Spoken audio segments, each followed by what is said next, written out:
Popular sovereignty and the Mexican Cession. Intense debate over what to do with the Mexican Cession. The Wilmot Proviso. New territory should be free of slavery. This issue threatened to split both Whigs and Democrats along sectional lines. Popular sovereignty was developed by Lewis Cass, an 1812 war vet who became the Democratic candidate for president in 1848. The definition of popular sovereignty. Sovereign people of a territory under general principles of the Constitution should determine themselves the status of slavery. Supported by many because it kept in line with democratic traditions of self-determination. There was a fatal flaw, however. It could spread the peculiar institution of slavery to new territories. Election of 1848. Whigs nominated Zachary Taylor, the hero of Buena Vista. He was non-committal on the slavery issue, yet owned slaves on Louisiana sugar plantation. Supporters made sure he didn't say anything provocative and played on his military record. The Free Soil Party. It was a coalition of northern anti-slavery Whig, Democrat, and Liberty Party men in the North distrusting Cass and Taylor. They supported the Wilmot Proviso and were also against slavery in the new territories. Their slogan goes, free soil, free speech, free labor, and free men. They advocated federal aid for internal improvements and free government homesteads for settlers. Van Buren was nominated as the presidential candidate. Party foreshadowed the emergence of Republican Party 6 years later. The results of the election of 1848. Taylor got 163 votes, Cass 127, Van Buren 0. California statehood. Gold was discovered in 1848 at Sutter's Mill. In 1849, masses of adventurers flocked to Northern California in search of gold. Gold essentially paved the way for rapid economic growth in California. By 1850, California's population had grown from 14,000 to over 100,000. California drafted a constitution in 1849 that excluded slavery and asked Congress for admission. So the issue of the sectional balance in 1850, the South had the presidency, the majority in the cabinet, and a majority in the Supreme Court. They also had an equal number of states and Senate, thus a strong veto power. However, the South was still worried. In 1850, there were 15 free and 15 slave states. California's admittance would tip the balance in the Senate and set a free state precedent in the Southwest. New Mexico and Utah territories seemingly leaning towards free state status. Texas claimed vast areas east of Rio Grande, parts of New Mexico, Colorado, Kansas, and Oklahoma. Southerners were angered by Northern demands for abolition of slavery in Washington, D.C. They were also extremely angered over the loss of runaway slaves, many assisted by the North. When California applied, Southern fire eaters threatened secession. The Underground Railroad consisted of an informal chain of anti-slavery homes, which hundreds of slaves were aided by black and white abolitionists in their escape to Free Soil, Canada.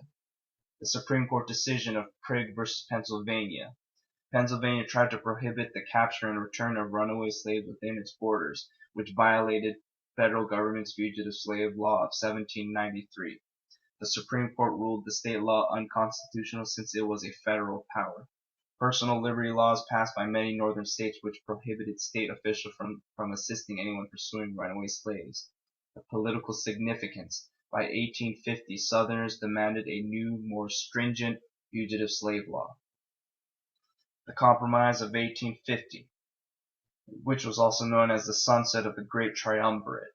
Clay initiated his third Great Compromise. Calhoun, who was dying of tuberculosis, rejected Clay's position as not being adequate safeguards. Webster supported Clay's compromise and gave his famous 7th of March speech of 1850.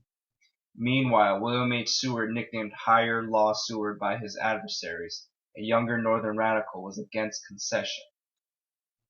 President Taylor, swayed by Seward, seemed against concessions to the South.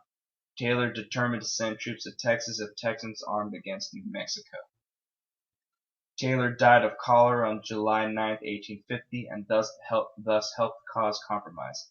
Vice President Millard Fillmore assumed the presidency and signed the Compromise of 1850. Stephen Douglas is most important in getting the bill passed through Congress. Compromise of 1850. The omnibus legislation passed in separate parts. California admitted as a free state. Abolition of the slave trade in the District of Columbia.